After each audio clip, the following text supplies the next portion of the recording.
Welcome in Informational Video Center. بسم اللہ الرحمن الرحیم۔ اللہ تبارک و تعالیٰ کے بابرکت نام سے شروع جو بڑا مہربان اور نہایت رحم فرمانے والا ہے۔ السلام علیکم ورحمۃ اللہ وبرکاتہ۔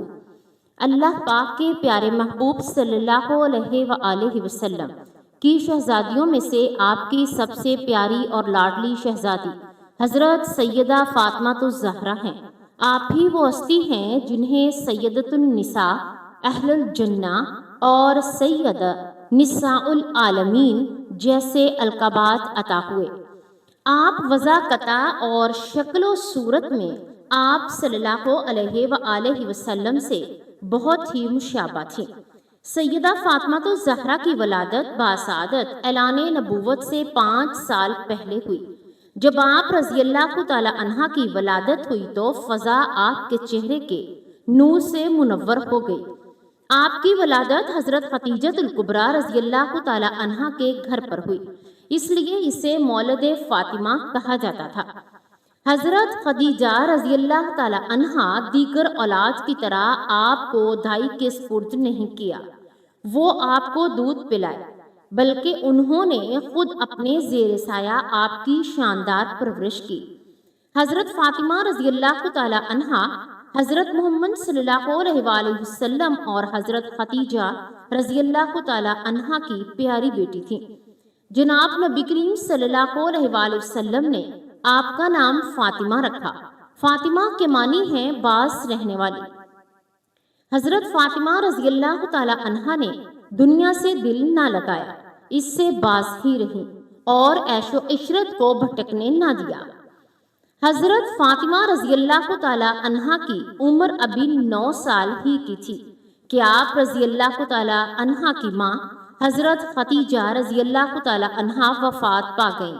پھر آپ کی تربیت حضرت ام سلمہ رضی اللہ تعالی عنہ نے کی۔ حضرت ام سلمہ رضی اللہ تعالی عنہ نے فرمایا کہ حضرت فاطمہ کو میرے سپرد کیا گیا، میں انہیں ادب سکھانا چاہا، مگر خدا کی قسم فاطمہ تو مجھ سے بھی زیادہ مؤدب تھی اور تمام باتیں مجھ سے بہتر جانتی تھی۔ شرم و حیا اور پردہ کرنا آپ کے اعلیٰ اوصاف میں سے تھا۔ کبھی کسی غیر محرم کی نظر نہ پڑی، بلکہ آپ کی یہ تمنا تھی کہ وصال کے بعد بھی مجھ پر کسی غیر مرد کی نظر نہ پڑے۔ چنانچہ بروز محشر لوگوں کو نگاہیں جھکانے کا حکم ہوگا تاکہ آپ رضی اللہ تعالی عنہ پل صراط سے گزر جائیں۔ راہ خدا میں خرچ کرنا، اللہ پاک کی راہ میں خرچ کرنا آپ کا محبوب اور پسندیدہ ترین عمل تھا۔ چنانچہ آپ کی یہ شان اللہ پاک نے قرآن کریم میں بھی بیان فرمائی ہے۔ پھر جب آپ رضی اللہ تعالی عنہ کی عمر شادی کو پہنچ گئی تو آپ کا نکاح حضرت علی رضی اللہ تعالی عنہ سے کروایا گیا، جو حضور اکرم صلی اللہ علیہ وآلہ وسلم کے چچا زاد تھے۔ حضور پاک صلی اللہ علیہ وآلہ وسلم کو حضرت علی اور فاطمہ بہت زیادہ محبوب تھے۔ حضرت عائشہ صدیقہ رضی اللہ تعالی عنہا بیان فرماتی ہیں کہ حضور صلی اللہ علیہ وآلہ وسلم صبح کے وقت اس حال میں باہر تشریف لائے کہ آپ صلی اللہ علیہ وآلہ وسلم نے ایک چادر اوڑھ رکھی تھی۔ جب حضرت حسن رضی اللہ تعالی عنہ آئے تو آپ صلی اللہ علیہ وآلہ وسلم نے انہیں اس چادر میں داخل فرما دیا۔ پھر حضرت حسین رضی اللہ تعالی عنہ آئے اور ان کے ساتھ چادر میں داخل ہو گئے۔ پھر سیدہ فاطمہ رضی اللہ تعالی عنہ آئیں تو آپ صلی اللہ علیہ وآلہ وسلم نے انہیں بھی چادر میں داخل فرما لیا۔ پھر حضرت علی رضی اللہ تعالی عنہ آئے تو آپ صلی اللہ علیہ وآلہ وسلم نے انہیں بھی چادر میں داخل فرما لیا۔ آپ صلی اللہ علیہ وآلہ وسلم نے یہ آیت مبارکہ پڑھی کہ اے اہل بیت، اللہ تو یہی چاہتا ہے کہ تم سے ہر طرح کی آلودگی، ہر طرح کے گناہ دور کر دے، تمہیں خوب پاک اور صاف کر دے۔ حضور صلی اللہ علیہ وآلہ وسلم کے آزاد کردہ غلام حضرت ثوبان رضی اللہ تعالی عنہ نے فرمایا کہ حضور پاک صلی اللہ علیہ وآلہ وسلم جب سفر کا ارادہ کرتے تو اپنے اہل و عیال سب کے ساتھ گفتگو فرما کر سفر پر روانہ ہوتے، تو وہ حضرت فاطمہ رضی اللہ تعالی عنہ ہوتی اور سفر میں واپسی پر سب سے پہلے جس کے گھر تشریف لاتے وہ بھی حضرت فاطمہ تو زہرا رضی اللہ تعالی عنہا ہوتی۔ حضرت علی رضی اللہ تعالی عنہ اور حضرت فاطمہ رضی اللہ تعالی عنہا عشق رسول اور سنت کی اطاعت میں اس قدر بڑے ہوئے کہ جب حضرت علی رضی اللہ تعالی عنہ کو کوئی بات، کوئی کام، کوئی مسئلہ حضرت فاطمہ کو کرتے دیکھتے تو فوراً بھاگے بھاگے رسول اللہ صلی اللہ علیہ وآلہ وسلم کی خدمت میں حاضر ہوتے اور کہتے کہ حضور فاطمہ نے یہ کام اس طرح کیا ہے، یہ مسئلہ اس طرح بتایا ہے اور یہ بات یوں بیان کی ہے، فرمائیے کیا وہ جائز ہے یا ناجائز۔ اگر حضور اکرم صلی اللہ علیہ وآلہ وسلم جواب ارشاد فرماتے تو وہ بھی اس پر عمل کرنے لگتے، اور اگر حضور اکرم صلی اللہ علیہ وآلہ وسلم نہیں کہتے جا کر سیدہ فاطمہ رضی اللہ تعالی عنہا کو مطلع کرتے کہ حضور اکرم صلی اللہ علیہ وآلہ وسلم نے تو اس سے منع فرماتے ہیں۔ اسی طرح اگر فاطمہ رضی اللہ تعالی عنہا علیہ کا کوئی عمل دیکھتے تو انہیں شک گزرتا تاکہ رسول اللہ صلی اللہ علیہ وآلہ وسلم نے اس کی اجازت دی ہے یا نہیں، تو وہ حضرت محمد صلی اللہ علیہ وآلہ وسلم سے جب اطمینان ہو جاتا تو پھر خود بھی اس پر عامل ہو جاتے۔ حضور صلی اللہ علیہ وآلہ وسلم ایک دن کسی نے حضرت علی کے بارے میں آ کر خبر دی کہ وہ مسلمان ہو گئی تھی اور مدینہ منورہ ہجرت کر کے آ گئی تھی، مسلمان نوجوان لڑکی تھی۔ خبر مشہور ہو گئی کہ حضرت علی رضی اللہ تعالی عنہ نے اس سے نکاح کرنا چاہتے ہیں۔ حضرت فاطمہ رضی اللہ تعالی عنہ تک جب یہ خبر پہنچی تو وہ پریشان ہوئی۔ فطری بات ہے کہ عورت پریشان ہو جاتی ہے، اور پھر ابو جہل کی بیٹی اور دونوں نے تو ایسا دور اکٹھا دیکھا تھا جو اوجڑی حضور اکرم صلی اللہ علیہ وآلہ وسلم پر ڈالی گئی تھی، حضرت فاطمہ رضی اللہ تعالی عنہ نے آ کر ہٹائی تھی، تو کہ خیال گزرا کہ میرا گزارا تو ابو جہل کی بیٹی کے ساتھ نہیں ہوگا۔ تو حضرت فاطمہ رضی اللہ تعالی عنہ نے جا کر حضور صلی اللہ علیہ وآلہ وسلم سے کہا کہ یہ پتہ چلا ہے کہ حضرت علی اور ابو جہل کی جو بیٹی آئی ہے اس سے شادی کرنا چاہتا ہے۔ تو آپ صلی اللہ علیہ وآلہ وسلم نے حضرت علی رضی اللہ تعالی عنہ کو دوسری شادی سے منع فرمایا کہ تم شادی کے ساتھ ہوتے ہوئے، یعنی میری فاطمہ کے ساتھ ہوتے ہوئے دوسری شادی نہیں کر سکتے۔ حضرت مصور بن مکرمہ رضی اللہ تعالی عنہ سے روایت ہے کہ میں نے رسول اللہ صلی اللہ علیہ وآلہ وسلم کو منبر پر یہ فرماتے ہوئے سنا کہ بنی ہشام بنی مغیرہ نے مجھ سے یہ اجازت مانگی ہے کہ ہم اپنی بیٹی کی حضرت علی سے شادی کر دیں، میں اجازت نہیں دیتا۔ پھر آپ صلی اللہ علیہ وآلہ وسلم نے فرمایا کہ کیا میں اجازت نہیں دیتا؟ پھر تیسری مرتبہ بھی یہی فرمایا کہ میں اجازت نہیں دیتا، مگر ہاں علی رضی اللہ تعالی عنہ دینی اعتبار سے آزمائش میں مبتلا ہوں۔ شوہر کے حقوق ادا کرنے کے معاملے میں مثلاً حضرت علی رضی اللہ تعالی عنہ اور حضرت فاطمہ رضی اللہ تعالی عنہ کو سوکن سے ایذا پہنچنے کا خدشہ تھا، اور حضرت فاطمہ رضی اللہ تعالی عنہ کو ایسا پہنچنے سے نبی کریم صلی اللہ علیہ وآلہ وسلم کو ایذا پہنچتی، جو کہ ممنوع ہے۔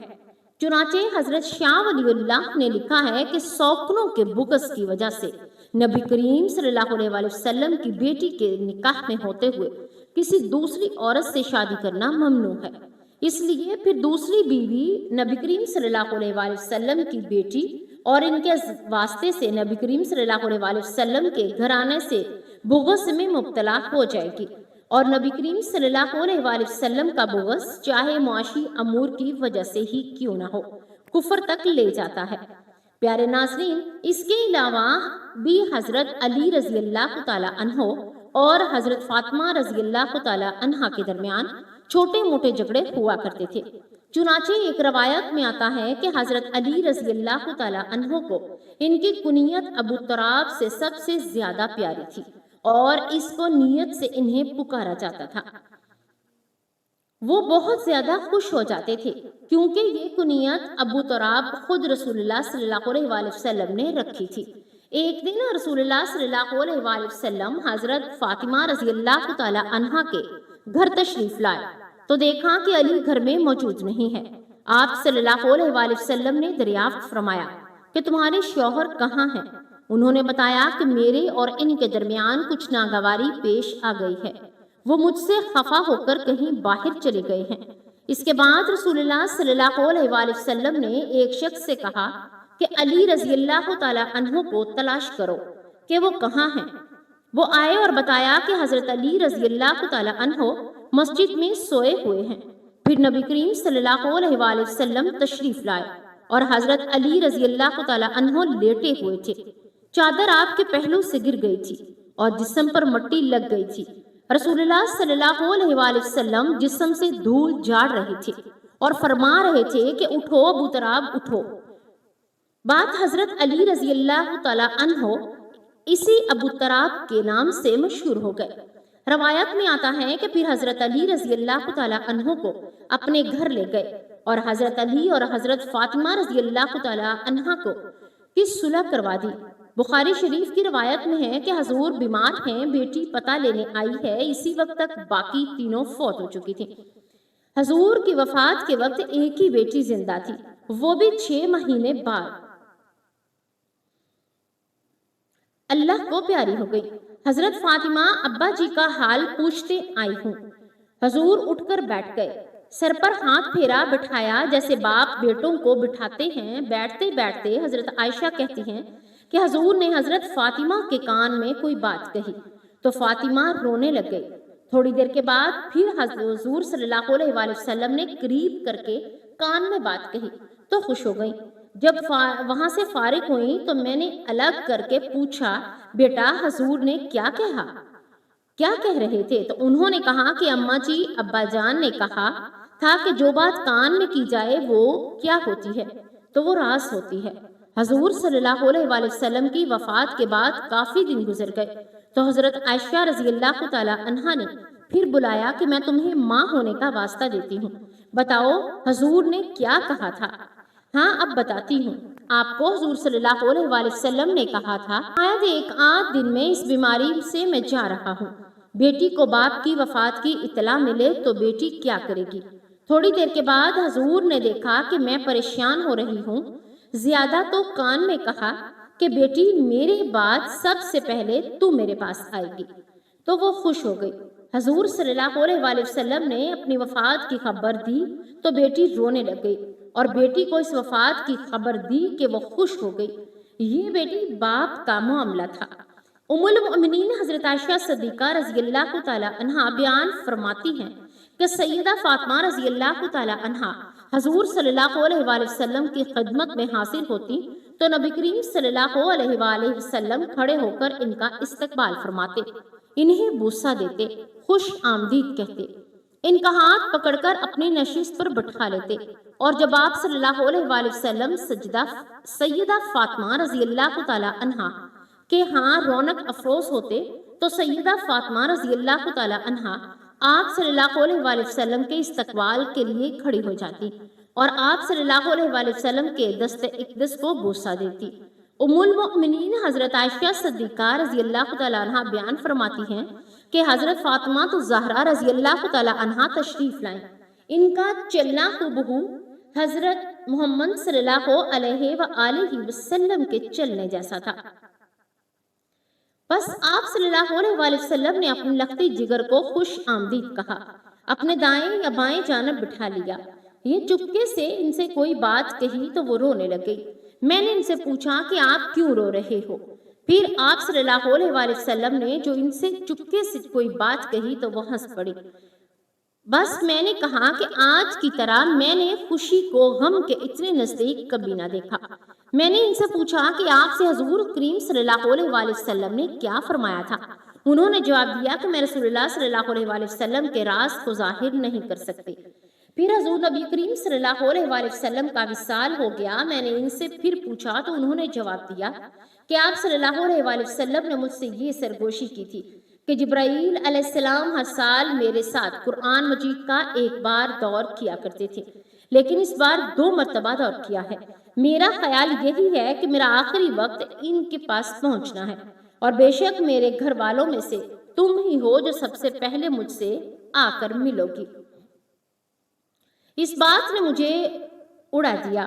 صلی اللہ علیہ وآلہ وسلم نے فرمایا کہ کیا تم اس بات پر راضی ہو کہ تم تمام جنتی عورتوں کی سردار ہو یا تمام مسلمان عورتوں کی سردار ہو؟ تو آپ اس بات پر ہنس پڑے۔ اللہ پاک ہمیں بہترین عمل کرنے کی توفیق عطا فرمائے اور نیکوکاروں میں شامل کرے، آمین یا رب العالمین۔